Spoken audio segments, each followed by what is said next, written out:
all the present for the International Conference on Advanced Computing Technologies. May this conference be a great success and a wonderful opportunity for intellectual growth and collaboration. Thank you.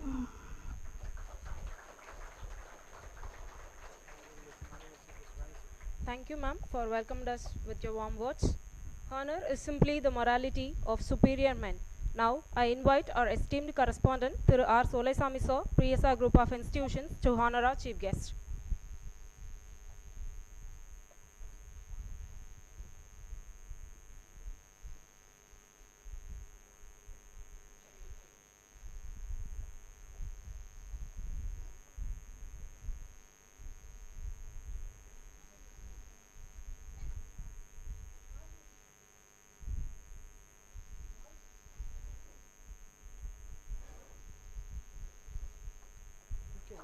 I invite Praveen sir, Chandrapriya ma'am to receive their honors.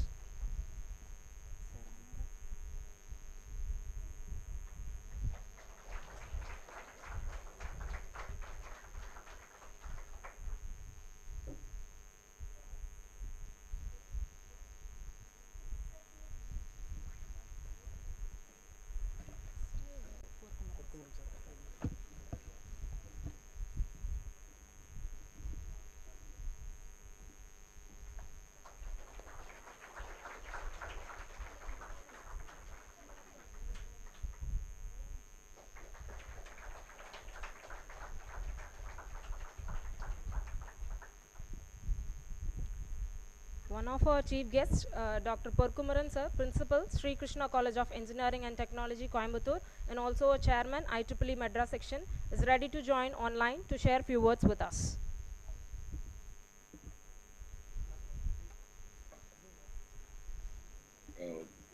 Most Honorable Chairman and Correspondent of the esteemed P.S.R. Engineering College, and respected Trustee and Director, esteemed Board of Management, our beloved Principal Dr. J.S. Sindhilkumar, Dean Academics, Dean Research, and organizing chairs of this wonderful conference, Dr. K. Valarmadi, Dr. Ramatilakam, Dr. Balasubramanian, and very dynamic organizing team members of this wonderful conference on Advanced Computing Technologies, ICoACT 2025, which is being technically co-sponsored by IEEE Madras section and very meticulously planned and organized by the organizing team of P.S.R. Engineering College. First of all, I congratulate the organizing team for launching this first edition of IEEE technically co-sponsored international conference on advanced computing and technologies with the eminent guest, one of my well-wisher and mentor, Dr. J. Veerasamy, Director of Center for Computer Science Education and Outreach, University of Texas, Dallas, and Professor Dr. P.G.S. Velmurugan from the Inaugural College of Engineering, and eminent keynote speakers invited for this wonderful conference. IEEE, the advancement for the scientific community with the tagline, and now the tagline of IEEE changed from advancement of scientific community into a professional home for science and technology worldwide. It's a professional home connecting together for the benefit of the scientific community. We have a very strong network, various professional societies under IEEE umbrella, students, research scholars, and faculty members, industry organizations join together. They are working on many specific areas of thrust areas of engineering and technology.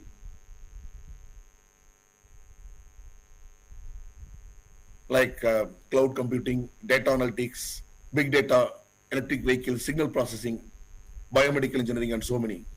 Now, in connection with the societies, there are many technical communities.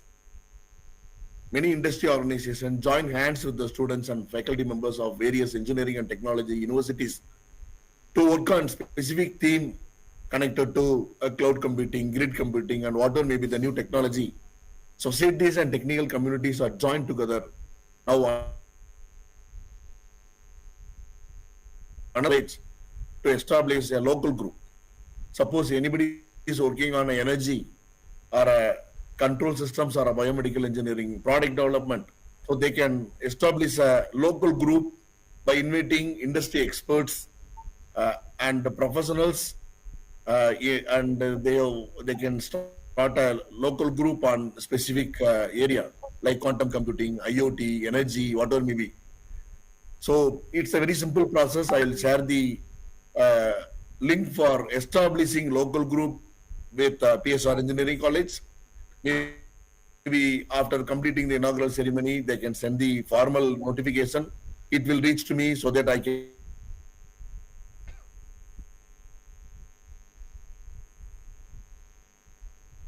areas connected to the college, maybe energy, electric vehicles, or whatever may be the area the faculty member they are working. So can easily establish a connection between the industry, research scholars,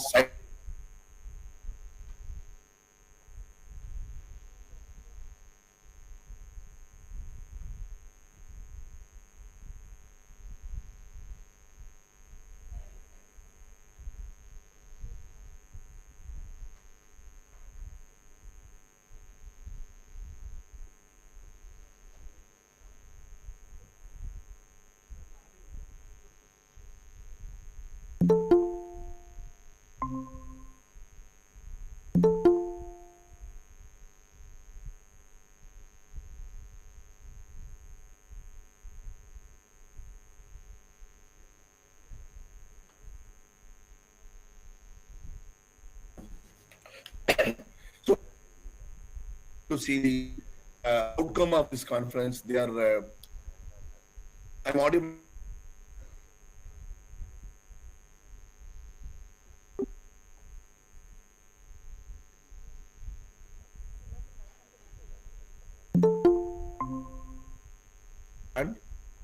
And from the submission to the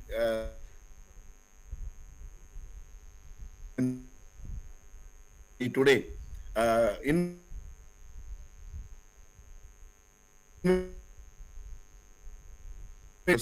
are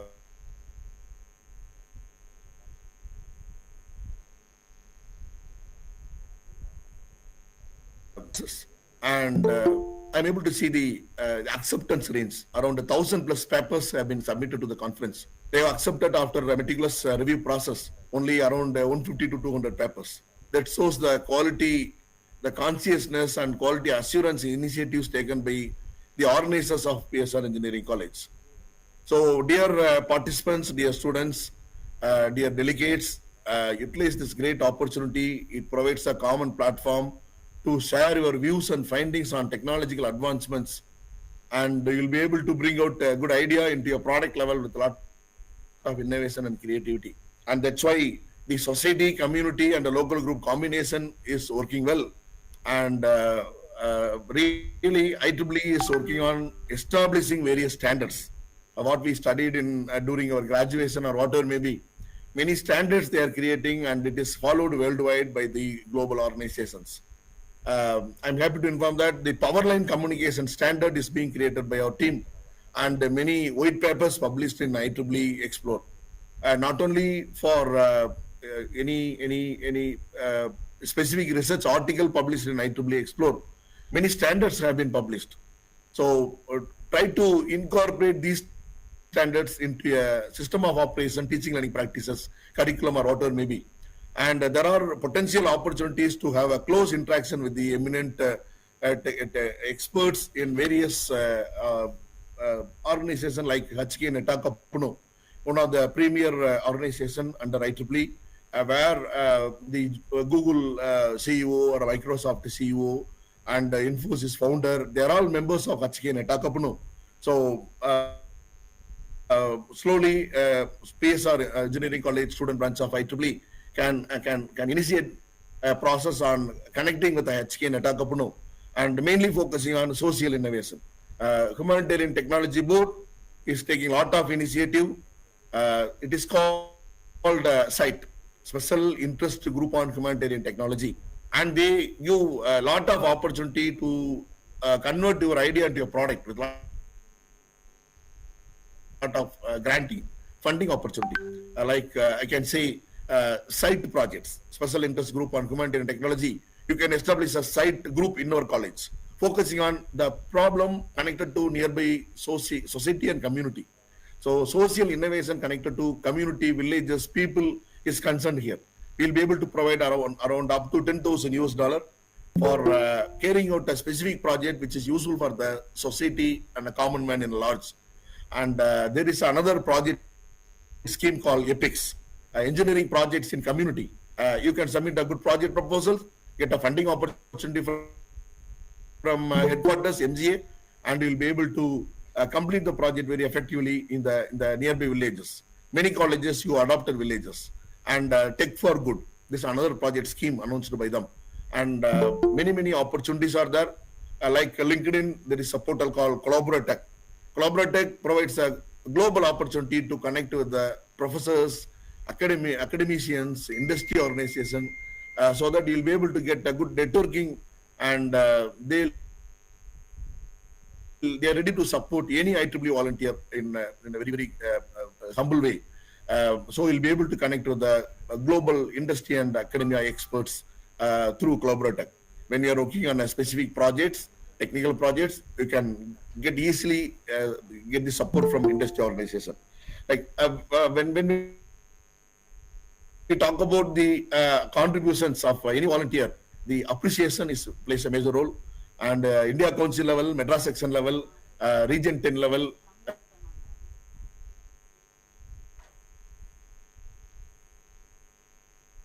and awards and recognition. To name a few: a Donald Chong Award, Epsilon Pi Award, Richard E. Mervyn Award, and Outstanding Volunteer Award, Achievement Award, Individual Innovator Award.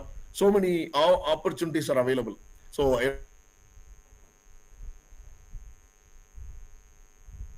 results and award applications, and you can inspire a lot with a lot of innovation initiatives through IEEE, student branch of P.S.R. Engineering College and nearby institutions. Join hands with each other, collaborate with each other, and do something back to the community. I thank the organizer for launching this wonderful first IEEE conference at the P.S.R. Engineering College and inviting me to be part of this wonderful gathering. I hope and expect I'll be able to join in some other good occasion. Due to some official commitment, I'm not able to join now. And thank you so much once again. My special regards and thanks to Professor J. Veerasamy and all other chief guest, organizing team. Excellent coordination, and wish you all the very best. Thank you so much. I'm so honored. Thank you. Thank you, sir. Thank you so much for sharing your thoughts with us, and thank you so much for your time and attention. Next, one of our guest of honors, Dr. J. Veerasamy sir, Director, Center for Computer Science Education and Outreach, University of Texas at Dallas, USA, is ready to share his insights on this international conference online.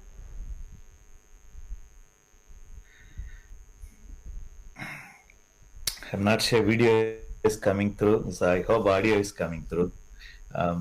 Dr. Porkumaran, nice to meet you here, sir. So maybe, hopefully sometime I'll come and see you in Coimbatore. Hopefully everything is coming out okay. It's kind of strange for me. Most of the time I am there in P.S.R. in person rather than online. Here we are, it's almost 11:30, close to midnight here.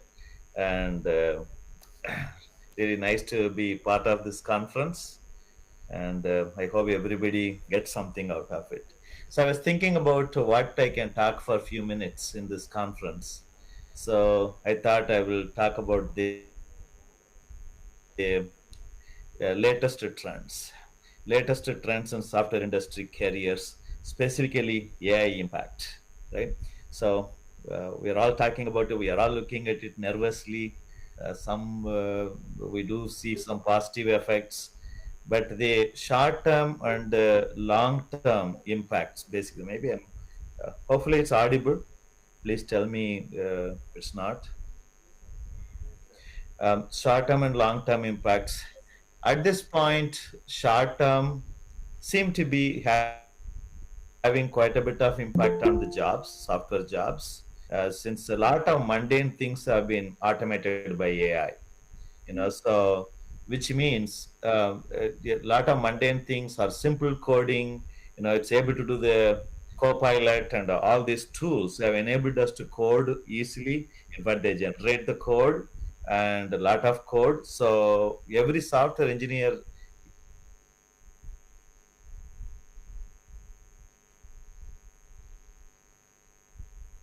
product is trying to get the more out of every software engineer. Um, so they don't need that many people.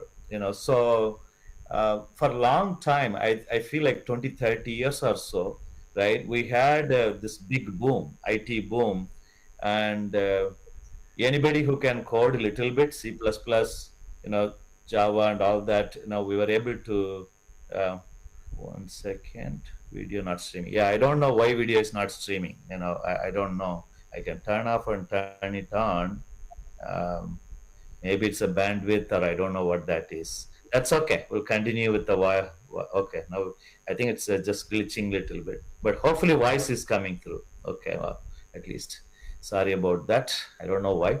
So so for the short term, I think our job market will continue to tighten. I think simply because that low entry barrier, the simple jobs are unfortunately gone. I think simple for a long time, some basic programming, you're in software engineering, software jobs were plenty, and because we are coding a lot by hand without this AI and all that,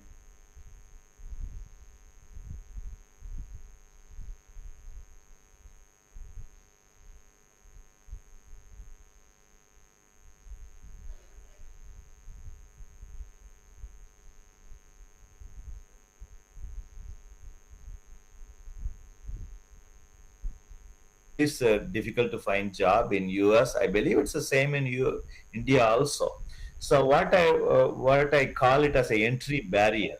So looks like now to get a job, you need to have more skills. That's very challenging because more industry applicable skills. I mean, how do we expect a fresh graduate, right? How do we expect a fresh graduate to have that type of skills? Right? So it's very quite challenging to um, have that level of skills. So, which means in addition to our college courses and everything, you need to learn a lot of industry tools, not necessarily extremely in depth, at least at reasonable level. At least some basics we want to know. That way, the companies also, the patience is low. Everybody seem to have less patience, right? So when you go to industry, they do want us to produce as an engineer. They want to produce right away. Companies want us to be productive right away. Only way you can be productive right away in companies is that you have more industry-oriented skills and the tools and all that. We are more comfortable with the industry environment. So just our college courses and all that is not good enough. Recently I asked a local expert, who works for a big company, VP level, what the students should do. What he said was the students not enough to do the college courses, whatever is required. They should do their own passionate project. They should show their own creativity doing these extra projects, so doing some open source projects, more simply because now they are picky. The companies are picky, and it's no longer just a no longer you're limited to just a small amount of code. Let me move on from here. So that brings to the next thing. AI obviously remembers very well. Computer is very good in remembering.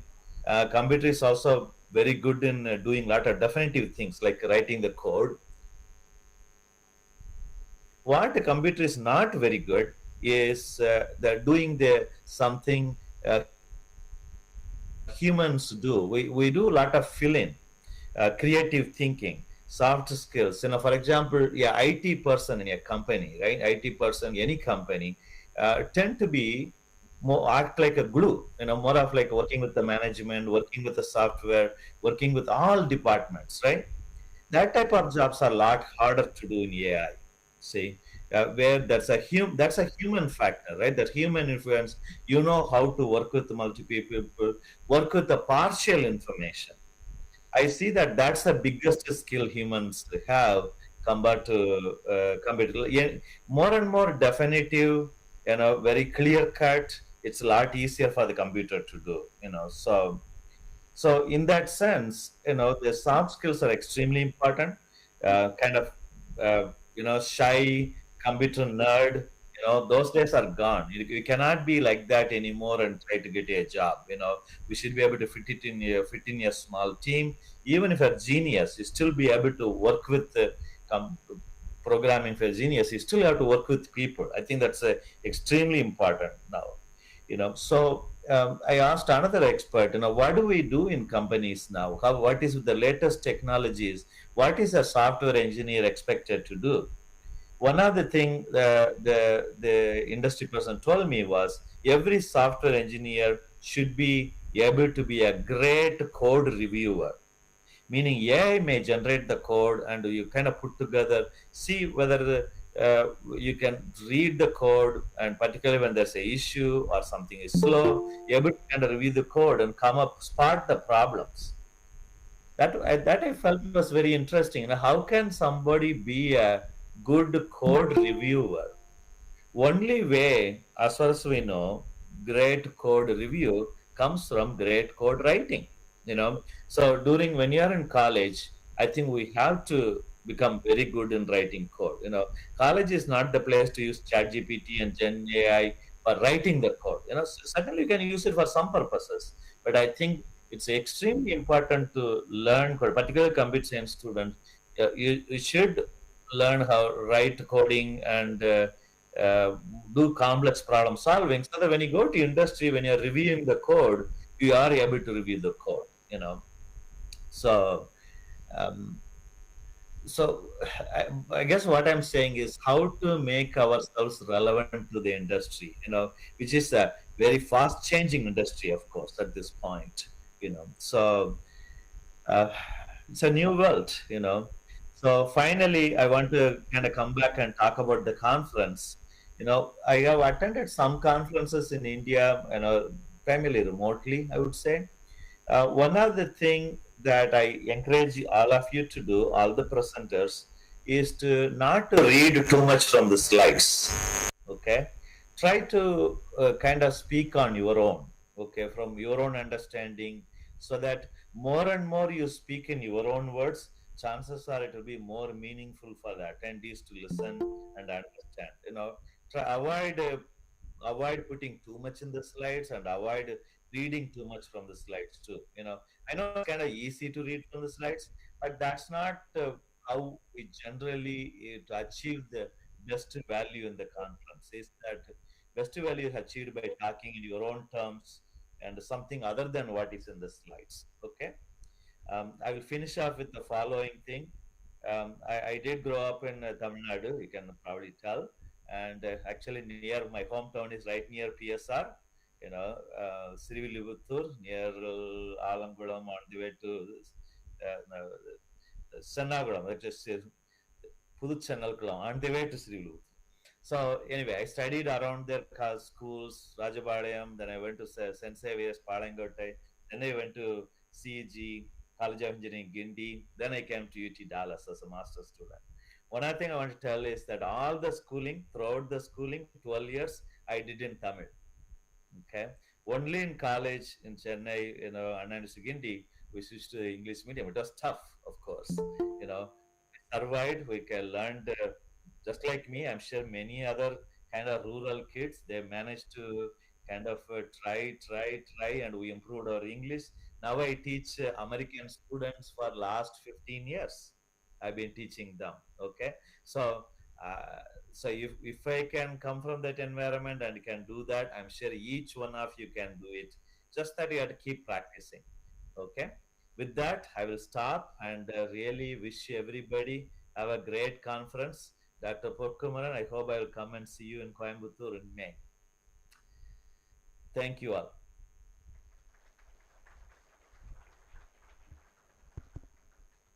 We sincerely thank you for sharing your knowledge in this conference, sir. Thank you so much for your time and effort in sharing your expertise. Further, one of our keynote speakers, Mrs. Nivedita Kumari, Data Analytics, Google, USA, is ready to share her knowledge with us.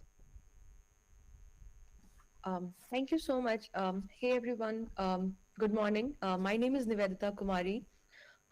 So I am a data analytics customer engineer. I work at Google. Are you guys able to hear me okay? All good. Perfect. Yep, thank you for confirming that. So yeah, I'm so thankful for the organization to like invite me, and I'm here to like share knowledge. My talk. College degrees are actually not enough to find job and excel at it. So you do have to excel, like find side projects and work on those. And today, if you think of any organization or any workflow within an organization, Gen AI is being used in one way or the other. Or if it's not being used, it would be used, and it would impact each and every industry. I did had few slides to go through so that I can show the impact and certain numbers around different use cases. Awesome. So here we would try. So what I want to focus on is like that how Gen AI is impacting different industries. So even if you are a student focused on data analytics or software development, Gen AI is going to change lives for each of these different personas. So first we would try to understand like what are the trends in the industry, like how are people using generative AI? If you have data, how can you actually leverage to get additional insights from it? And then what are the different use cases and how different industries are adopting generative AI? What are the value that they are getting? And ultimately, like what is the financial impact of using a Gen AI in their solution? The next piece is, so as all of you are like students, you want to get started with a Gen AI project or want to have a project where you can like adopt Gen AI. I will walk you guys through a step-by-step process that I have personally applied and have built like certain side projects, like either doing a sentiment analysis or generating insights from images or generating image by just providing few prompts.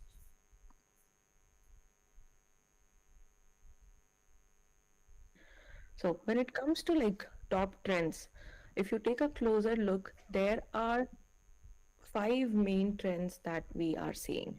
So Gen AI, first is like Gen AI will speed the delivery of insights across organizations. So if you are somebody who is like learning C++, Python, or Java or SQL, Gen AI is going to come and help you like write those code faster. But you definitely have to have the knowledge, because whatever output that you are getting, you have to make sure, you have to understand that the output from a Gen AI model is also accurate and is reflective of what you want to do.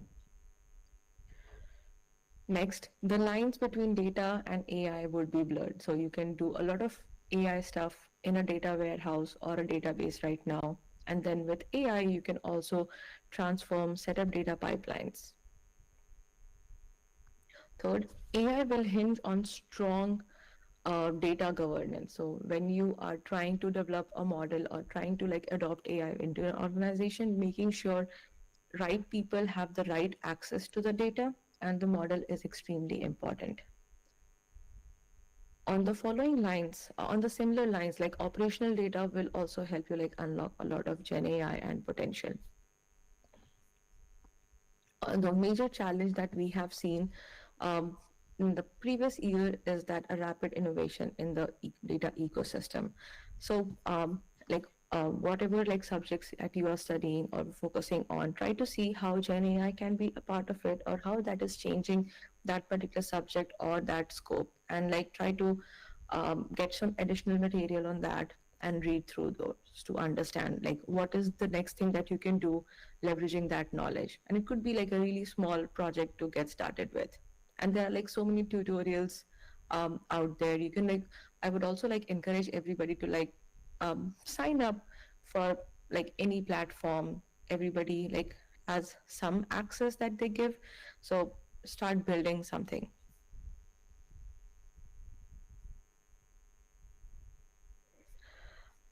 Talking about like major trends, so and why I'm talking about Gen AI is like we are seeing a vast shift in the industry. So 84% of the organizations are successfully like right now transforming Gen AI use cases into production. So that's why it also makes it critical for everybody to have some aspect of knowledge on that. So like a basic understanding. You don't have to understand like what is behind generative AI and like how those models are built, but how can you use it? How can you use it to build your project? What is the value that your project would drive when you use that Gemini or Gen AI model? Next, and why like it's even important for organizations right now or like different industries, because organizations who have adopted Gen AI have seen a 71% increase in their return on investment, and then a 52% increase in the annual revenue with Gen AI solutions.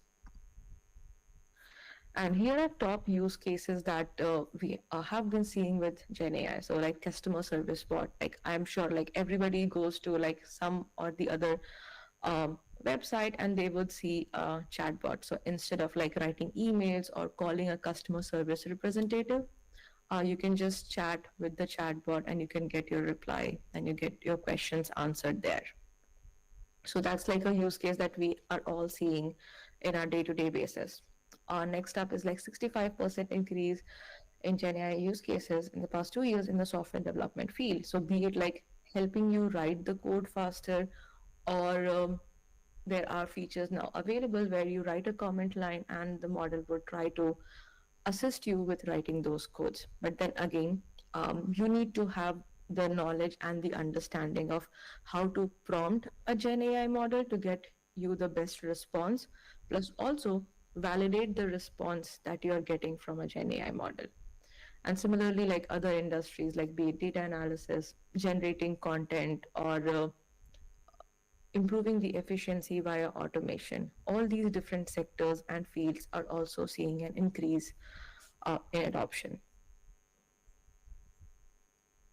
Now, let's talk about like some of the challenges and like what can we learn from these challenges, like the learnings that we can take back. So, when you think of generative AI and how it's being used, 80% of the data that is out there is now unstructured. So, when I say structured data is like data in a tabular, in a table format. But unstructured data could be your images, your videos, it could be like a text file or a PDF. So how do you like understand those unstructured data set? How do you drive insights? That's where like Gen AI can really help you. So that is like one of the biggest challenge. How do you extract data from and unstructured data set? Then like 54% of our digital leaders have skill shortage. So that's just why also it's more important to focus on generative AI and get started with the basic understanding of how things are done. How can I get started? What is like some of the use cases that we can focus on?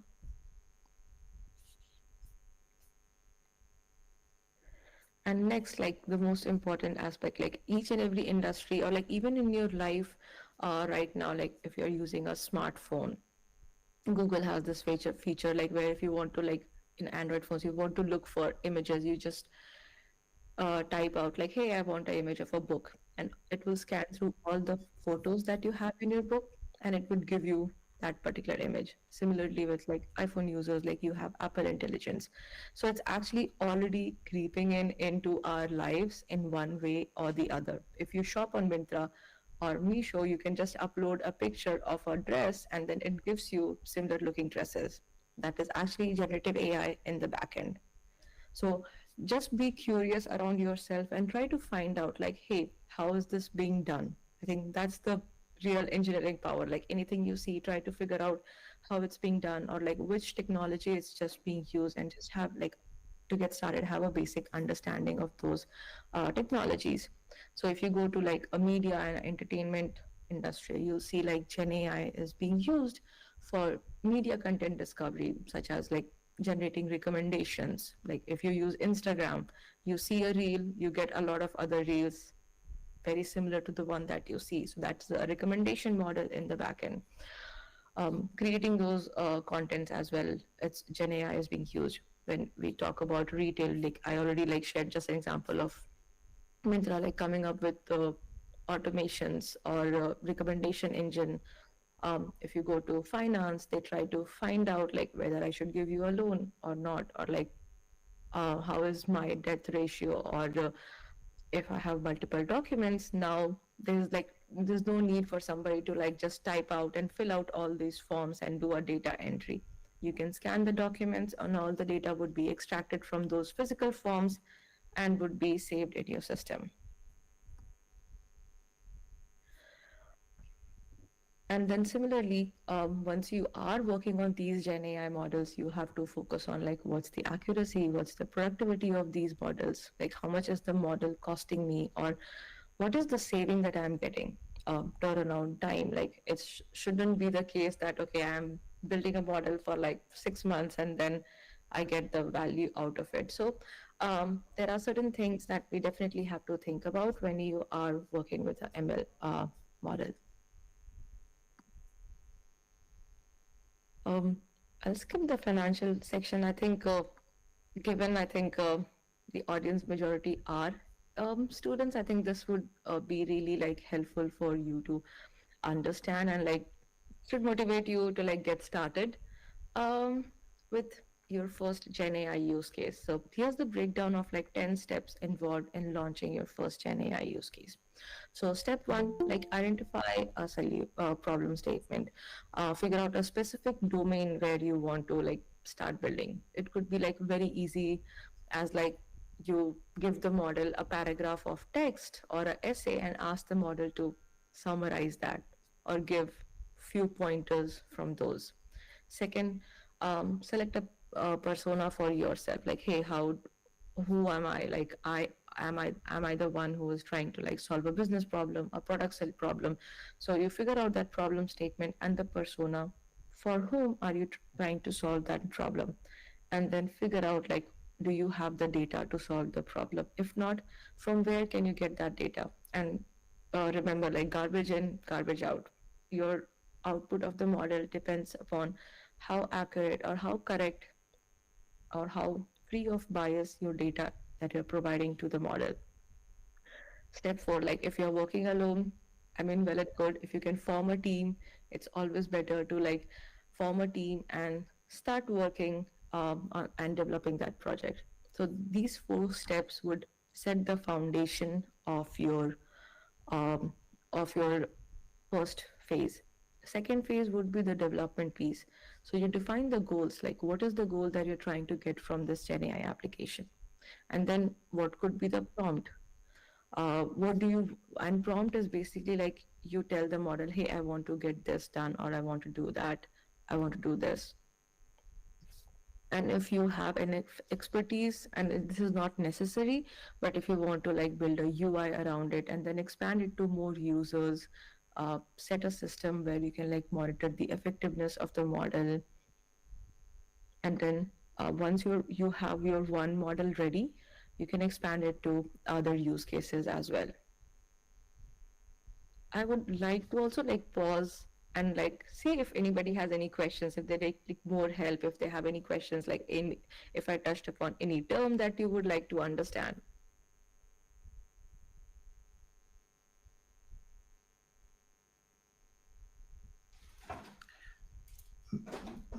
Maybe for everybody's understanding, maybe you can give you a simple example, maybe for this. This is Jay. Thank you. Yeah, sure. So, I mean, one example that I can think of is like, think of a customer service. I know, like, we all would have ordered, like, say, packets from Amazon or Myntra, right? And there could be a situation when you receive a packet, you receive it, like, sometimes it could be damaged, or you got an entirely different product. And the next step you do is, like, you go onto your app, or you try to call the customer service team.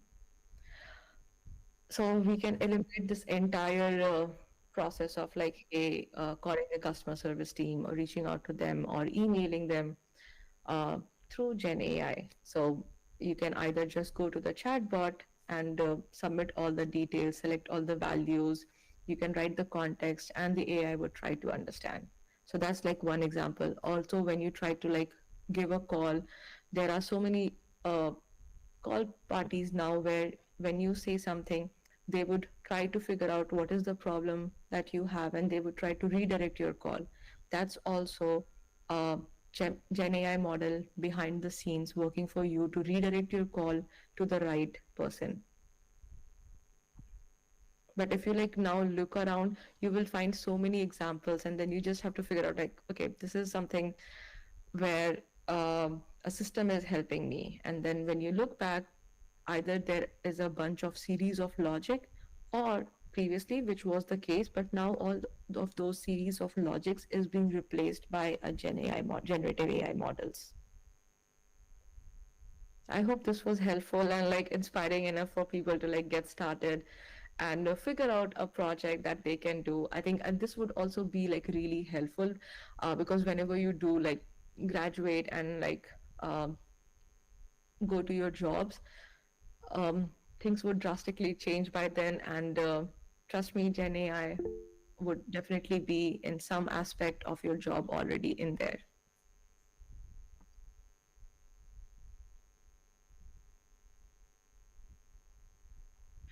I think I have a question. Will development of Gen AI will impact software development industry in terms of jobs on your view? Um, I would say yes and no both. So when you think of an interview process, uh, that won't change. You would definitely have interviews.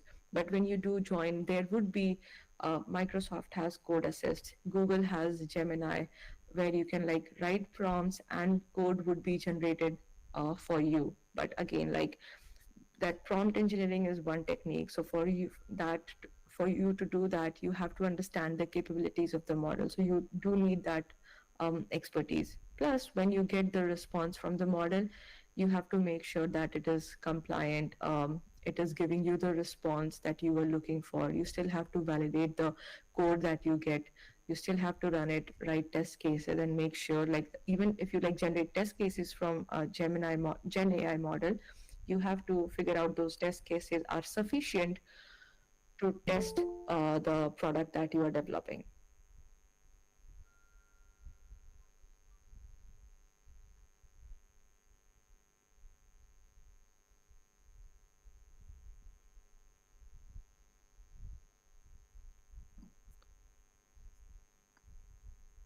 Yeah, absolutely. Thank you so much for having me here. Um,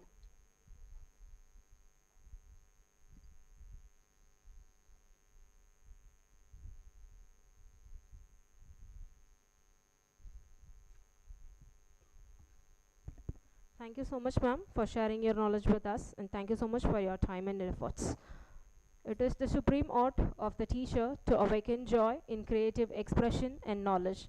Now I invite Dr. A. Ramatilagam, ma'am, Professor and Head, Department of Computer Science and Engineering, to introduce the chief guest.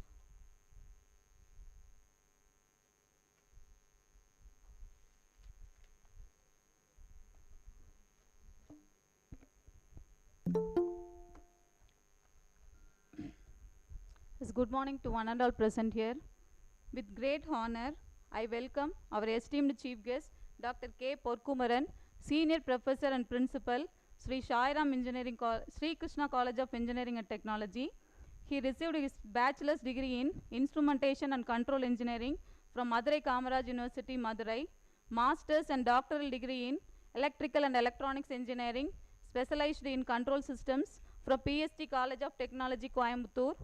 As Chairman of IEEE Madras section, Vice Chair of IEEE R10 Asia Pacific Ad hoc Outreach and Retention Committee. He has played a transformative role in shaping a landscape of engineering education and research in India and beyond. With 28 years of teaching experience, 21 years in research and development, and 19 years in academic administration, his leadership has fostered innovation, interdisciplinary collaboration, and cutting-edge research. His remarkable achievements include mentoring 13 PhD scholars with 4 in progress, publishing over 175 research papers, 22 book chapters, and filing multiple patents, of which 2 have been granted. His work spans signal processing, image and video processing, control systems, machine learning, and deep learning. He actively engaged with professional societies as Fellow Institution of Engineers, Senior Member IEEE, Life Member of Indian Society for Technical Education, Biomedical Engineering Society of India, and Association for Computing Machinery, Professional Engineer, Chartered Engineer. His leadership in industry-funded research projects valued at over 6 crores, supported by AICT, DST, CSIR, ISRO, DRDO, ICMR, IEEE, and the Ministry of Defense, underscores his ability to bridge the gap between academia and real-world technological applications. His Defense India Startup Challenge DASC 7 Sprint victory under IDEX, where he spearheaded the development of an autonomous unmanned submarine vehicle for the Indian Navy, stands as a milestone achievement recognized by the Honorable Raksha Mantri during DEF Expo 2022. Beyond his technical contributions, Dr. Porkumaran has been the recipient of numerous prestigious awards, including the Bharatiya Vidya Bhavan National Award for Best Engineering College Principal, IEEE Outstanding Branch Counselor Award, IEI Outstanding Engineer Award, and the FICCI Startup Leader of the Year Award 2023. He also received ICT Academy Best Coordinator Award 2012-2013, ICT Academy Innovator Award 2012, 2013, 2014, Best Outgoing Student Award 2000. His work has been recognized globally, including being listed by MARQUIS, WHO, and the International Biographical Center of Cambridge, England. I extend my gratitude to Dr. K. Porkumaran for gracing this conference with his presence. His remarkable achievements, vision, and thought leadership will undoubtedly inspire us all as we strive to push the boundaries of innovation and technological excellence. Once again, I thank Dr. Porkumaran for being with us today. Next, I would like to introduce the guest of honor, Dr. J. Kesavan Veerasamy. It gives me an immense pleasure to introduce our guest of honor, Dr. J. Kesavan Veerasamy, Professor of Instruction in the Computer Science Department of the University of Texas at Dallas.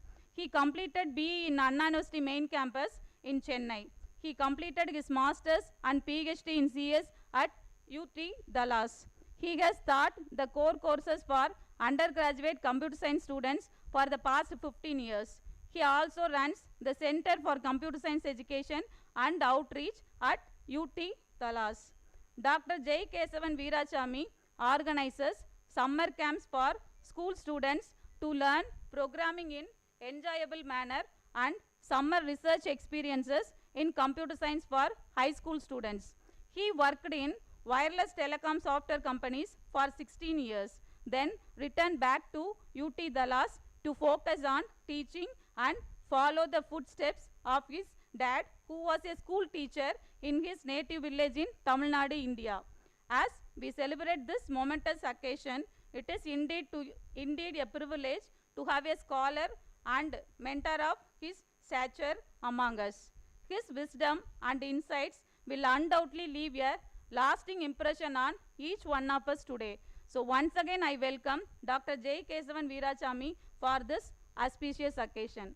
Thank you.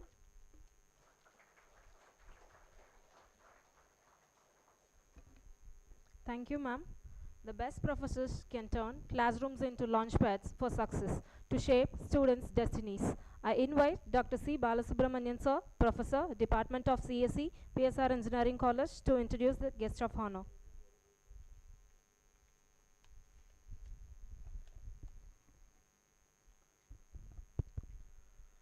Good morning to everyone. It's with great honor and privilege that I introduce our esteemed guest of honor, Dr. P.G.S. Velmurugan sir, who is currently serving as an associate professor in the Electronics and Communication Engineering Department at Tyagarajar College of Engineering, Madurai. Dr. Velmurugan sir holds an impressive academic background, having completed his BE in Electronics and Communication Engineering from Tamil Nadu College of Engineering, Coimbatore, followed by an ME in Applied Electronics from Kumaraguru College of Technology, Coimbatore, and PhD in Cognitive Radio Relay Networks from Tyagarajar College of Engineering, affiliated with Anna University, Chennai. His research interests span reconfigurable intelligent surface, radar signal processing, convex optimization, and software-defined radio-based analytics. Dr. Velmurugan sir has made remarkable contribution to the field of wireless communication. He has actively guided PhD scholars, with one successfully completed their research and two more currently under his guidance. His expertise further reflected in his contribution to academia through 16 international journal publications and 32 conference papers at national and international levels. Dr. Velmurugan sir has also authored multiple book chapters, including contribution to IEEE Press and MTBI books, covering groundbreaking breaking topics in massive MIMO, RIS assisted NOMA, and communication system design. Apart from research, he has been recognized for his excellence through prestigious awards, including the Smart India Hackathon 2019 Grand Finale participant at ISRO Ahmedabad, the Nokia White Paper Contest winner, and the Best Graphical System Design Laboratory Award from National Instruments, Bangalore. He also holds the prestigious certificate LabVIEW Associate Developer CLAD Instructor Certification.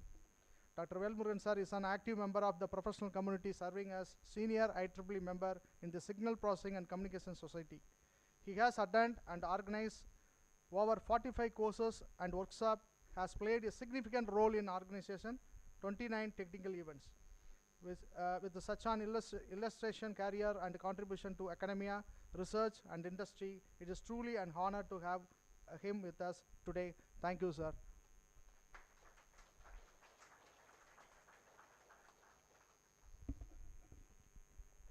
Every great idea deserves to be recorded, shared, and built upon. This collection of proceedings is a roadmap for future discoveries and a celebration of intellectual collaboration.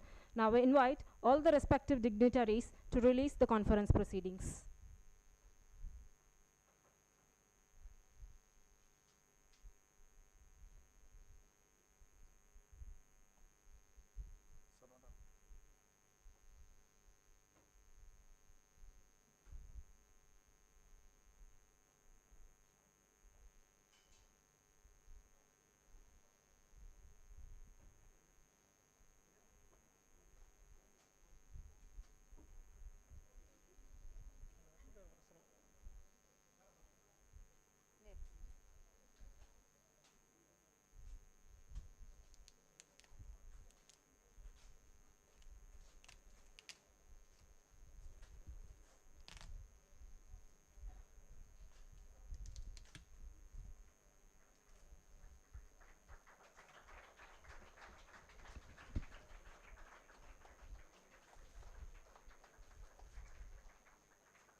Leadership is the capacity to translate vision into reality.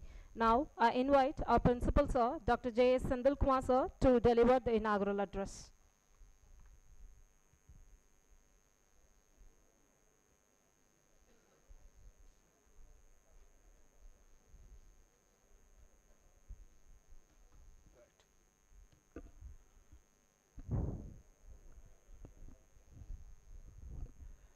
Very good morning, everyone gathered here.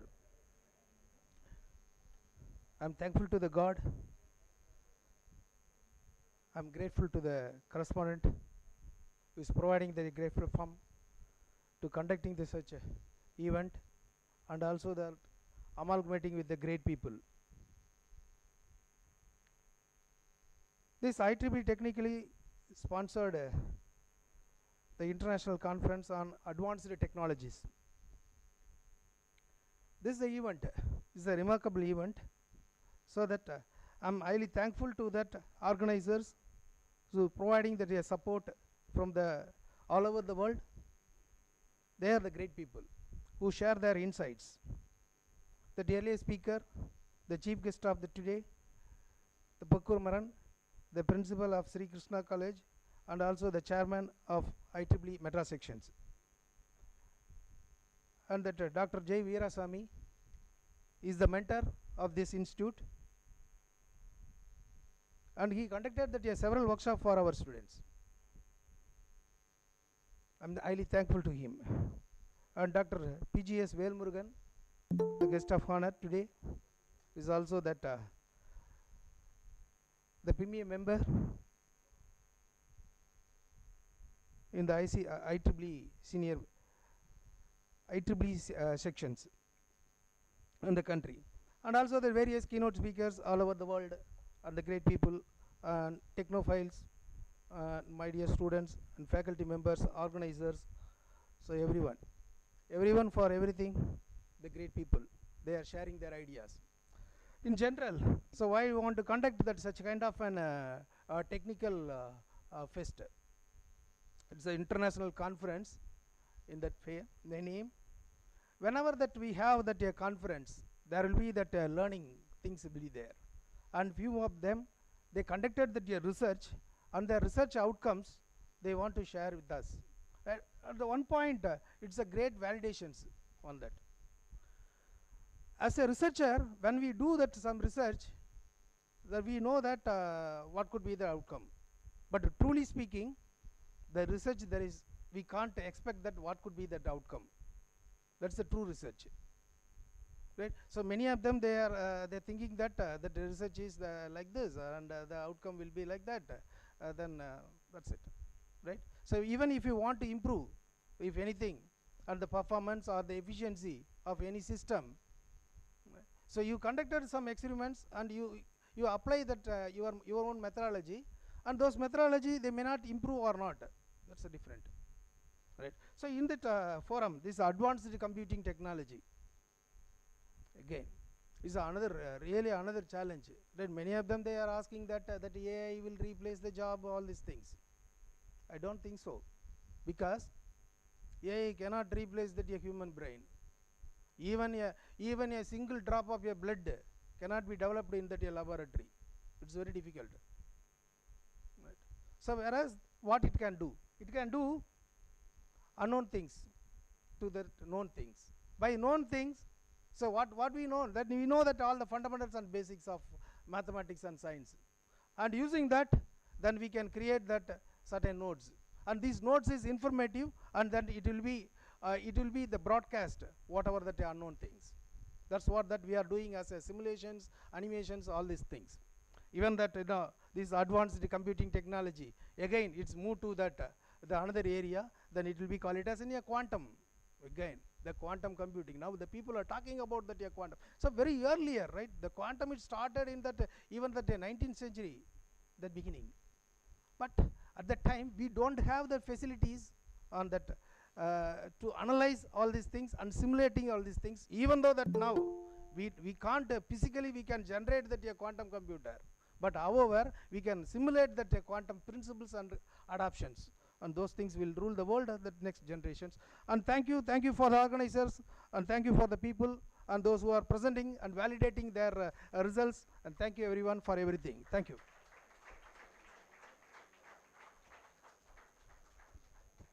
Thank you so much, sir. Now I invite Professor Dr. P. VJS Velmurugan, sir, IEEE Senior Member, Department of ECE, Tyagarajar College of Engineering, Madurai, to share his thoughts.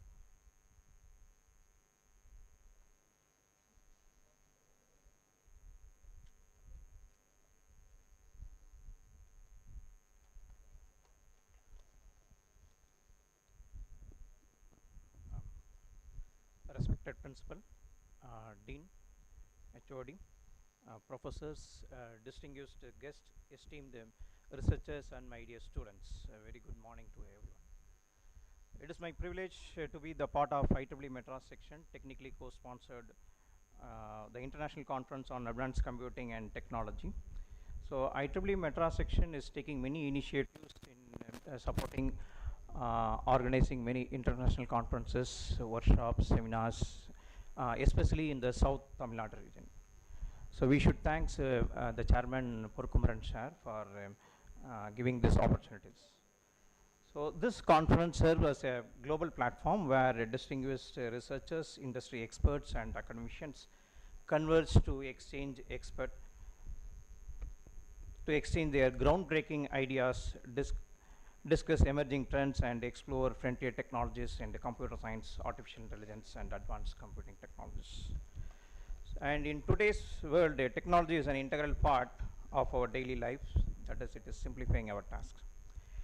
So the convergence of computing, artificial intelligence, and communication technology is driving innovations and redefining how we address the complex real-world challenges.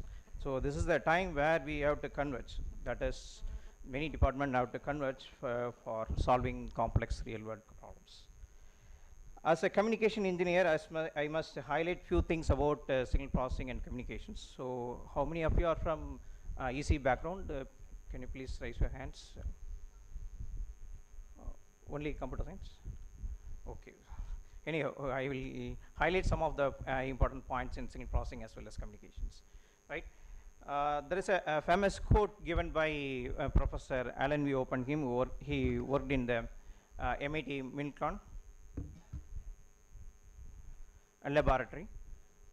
The quote is, "There will always be signals and they will always need processing." So what does it mean? So signal is present everywhere, right? Okay. So we need to process, isn't it? For example, you are hearing my speech. How you are hearing my speech? Can anyone explain? How the speech is generated from my voice, from my mouth, right? And how you are hearing my speech? There are many processes involved in this conversation, right? It starts from the microphone will do. It will convert the physical signal, right? So the variation of physical signals into an electrical signals, right? And what your speaker will do? This will convert the electrical signals into a sound waves, right? And what your ear will do? There is an important organ present in your ear. What is that one? The cochlea, right? Have you heard about cochlea?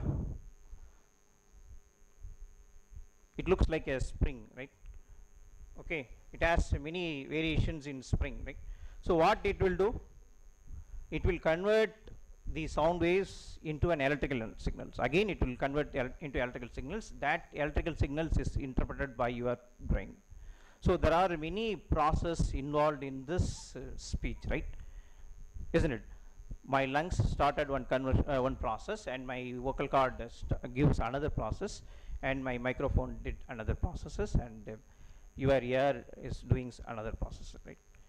So this quote is very applicable, right? So whenever there is a signals, it needs processing. And communication is an evergreen and dynamic one, right? So as long as humans and machines needs to exchange information, they need for innovative communication systems, right? So I will discuss here the evolution of communication from 1G to 6G, right? So currently we are using 4G or 5G. Everybody is having mobile phone, right? Okay, we should know this information. So what technology we are using? We are in the current 4th generation mobile communication, right? Or 5th generation. Whether we are experiencing 4G or 5G. 5G. So many of you are having 5G. Then what is the data rate supported by your 5G? How much data rate you are getting in your mobile phone? How much? How much data rate your mobile phone is supporting? That is your 5G phones or 5G technology. Around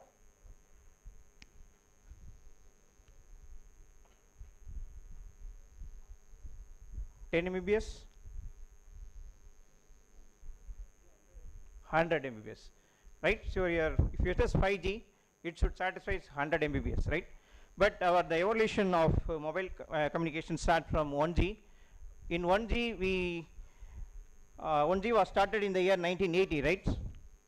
Okay, so they have used analog communication for transforming the voice from one end to another end, right? But it requires heavy power for transmission, right? And the bandwidth for transmitting our voice signal is 20 hertz to 200 kilohertz. And 2G was introduced in the year 1990, right, with the evolution of digital communications. The bandwidth used for 2G is 900 megahertz with a data rate of for 64 kilobits per second. Okay, so where we get both voice as well as short message services, right? There only they introduced their data service network. And then they introduced 3G in the year 2000 with the technology of CDMA and HSPA, right? So what is the data rate supported by 3G? It comes around 4 Mbps, right? Isn't it? So we started our video calls in 3G phone itself, right? And it is mainly used for your mobile data as well as internet.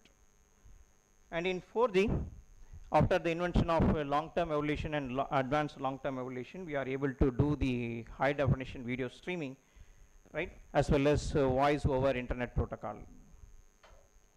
The data rate supported by your 4G comes around 10 Mbps only, right, whereas your 5Gs can support about 100 megahertz megabits per second, right?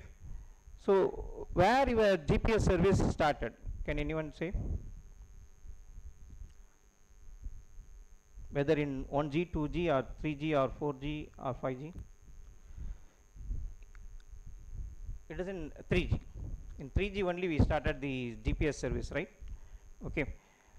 So what is the use of GPS? What is the use of GPS? We can easily identify our location, right? Okay, if I jam this GPS signal, what happens?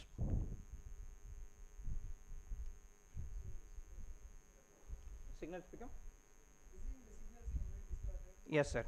Definitely. You will get an interrupted signal. And what happens to your longitudinal as well as latitude information?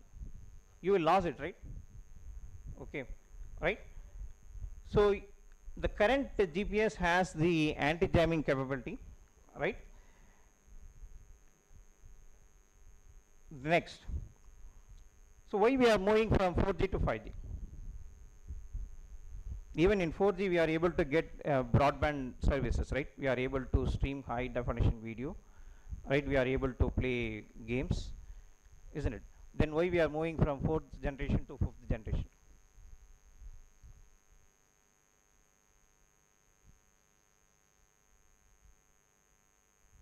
Again, you need a high data rate. That alone only. Only for data rate we are moving from 4G to 5G. Any other use cases?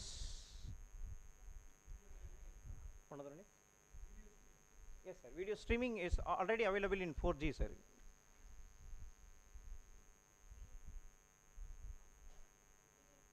Speed. Okay, that is you are You are increasing your data rate, right? Ultimately, you are increasing your data rate. Okay, that is already available in our 4G, right? Then why we have to go for 5G?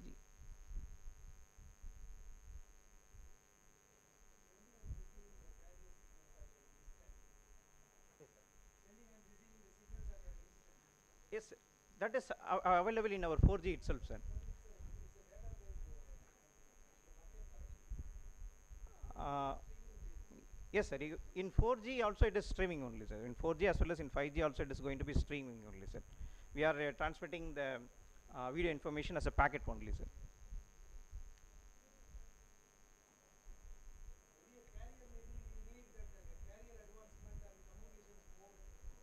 Yes, sir. One thing is we are moving from our frequency band from lower to higher frequency band. That is one thing. For getting a high data rate, we are moving from low frequency to high frequency. More coverage. Okay. The main thing why we are moving from 4G to 5G is the first one is enhanced mobile broadband service. The another one is massive machine type communications. So in up to 4G, okay, there is no machine intervention plays in your mobile communication, right? Only in 5G, we are moving from machine to human communications, or machine to machine communication is possible only in 5G, right? So the next use cases is ultra low latency communications, right? Because if you want to increase your data rate, that is already available in your 4G.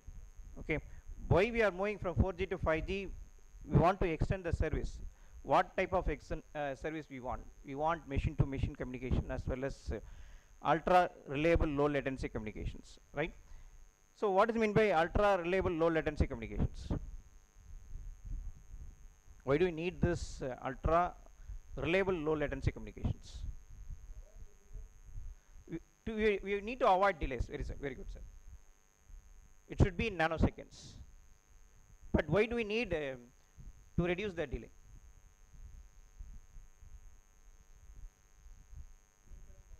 Very good, sir. Real-time applications. For example, if you are using autonomous car, right? So there we expecting high reliable data, right?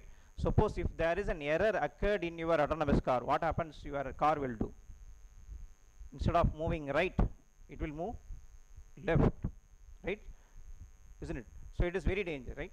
Similarly, remote operations. A doctor can do the operation from a remote place.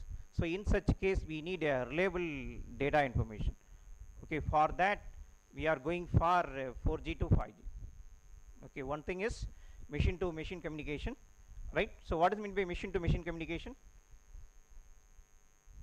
For example, there is an electric meter available in your home.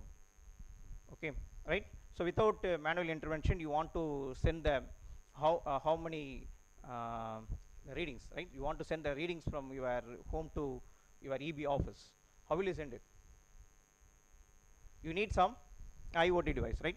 So through IoT device, you can send the data from your home to EB office. But what the data rate it requires?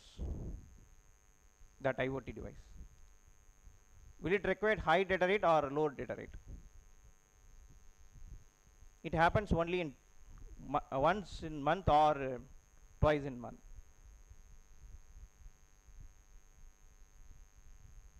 Right? So it requires high power or low power, or high data rate or low data rate. It requires only low data rate, right? Isn't it? Okay. On the other hand, we for video streaming, we need high data rate, right? So how your base station is going to support this low data rate as well as your high data rate? That is possible only in 5G. So 5G will use your new radio concept. Okay, if your mobile phone is 5G, then you can see the symbol called NR, right? Have you seen that one, NR? It is a new radio technologies, right? Which means that adaptive modulation and coding is available in your 5G communication systems. So based upon your data rate requirement, your base station will send the information, right? And so everybody is having mobile phone, right? So how many mics present in your mobile phone?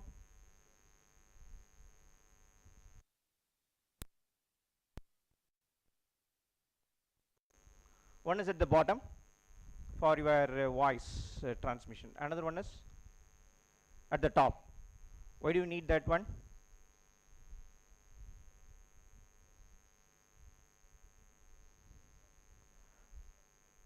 One is for transmission. And the mic, we are using another mic, ma'am. Another mic at the top. Why we are using two mics? Yes, sir. So to reduce our noise, right? So whenever you speak, you will place your phone like this, right? So we need to send through this mic, and we have to suppress the noise from this one, right? Another one is, if you want to record anything in this room, you have to record it in stereo mode, right? You need two mics. One is at here, another one is right. One will act as a left, another one will act as a right. For stereo recording, we are using two mics, right? Then how many antennas present in your mobile phone?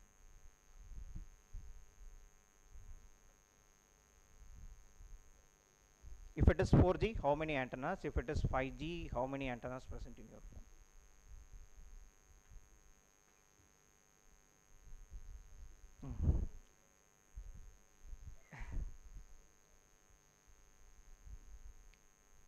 Suppose if you want to increase your data rate, you need to go for higher antennas, right? Then only you can achieve the data rate, isn't it? So there are many antennas present in your mobile phone. One is for receiving your GPS signal, right? Another one is for receiving your Wi-Fi. Another one is for receiving your FM, right? Another one is for receiving your voice and data services. Okay, so for enhancing your voice and data service, you may have 2 antennas or 4 antennas. It depends upon the manufacturing. Okay, so in 5G, if you are in 5G operates in 2 frequency band. One is FR1, another one is FR2 band. The FR1 is nothing but sub 6 gigahertz, and FR2 is nothing but your millimeter wave frequencies, right? So if you are using sub 6 gigahertz, your mobile phone will be having 1 or 2, maximum of 2. If you are using millimeter wave frequencies, that is 24.25 gigahertz to 54.25 gigahertz, it is millimeter wave, in which you can have multiple antennas at your mobile phone. But still we have not moved to this FR2 frequencies. Why? Because the higher frequencies will always create propagation losses. There are more propagation losses in your high frequency range. So still we are experiencing only FR1 band, in which we can support the bandwidth of 100 megahertz. So if you are using FR2 band, we can go up to 400 megahertz. So here you can increase your data rate enormously, right? The next is 6G. So why we are moving from 5G to 6G? What is the need for moving from 5G to 6G? 5G is not fully deployed in many countries, right? It has a lot of drawbacks. One thing, the main thing is the frequency, the operating frequency band only. One is at FR1, another one is at FR2. Okay, so if you are using FR1, okay, so many applications are using FR1 band only, right? So that is below 6 gigahertz. Your radar, your radar altimeters, and many applications are using that frequency. So you cannot improve your data rate as much as possible in your FR1 band, right? If you want to improve your band data rate, you have to move from FR1 to FR2, that is millimeter wave. But millimeter wave, it has huge drawbacks, which means that you cannot transmit with the help of base station, right? Isn't it? So you have to place your base station very closer to your users.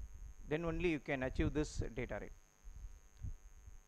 Whether you are getting this point? Similar to 4G, you cannot place your base station anywhere in your town. You have to place very closer to you.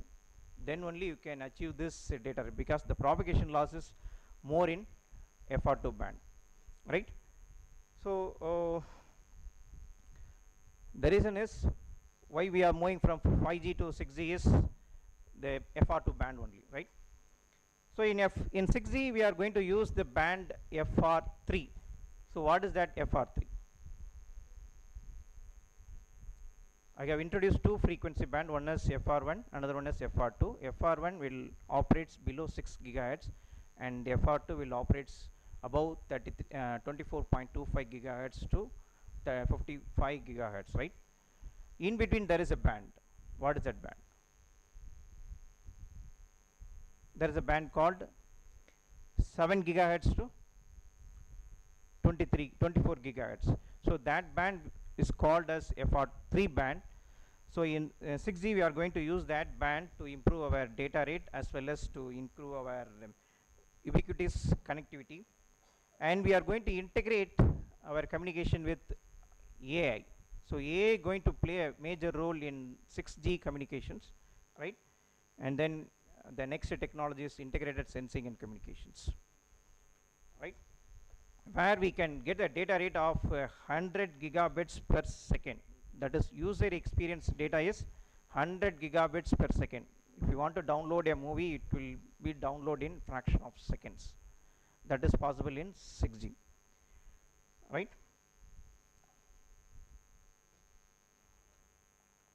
Okay. So I with this a small introduction about the evolution of communication from 1G to 6G, I encourage you all to actively participate and engage with fellow researchers and make the most of this enriching experience. May this conference be milestone in advancing research and fostering innovation in the global technology landscape. Thank you, everyone.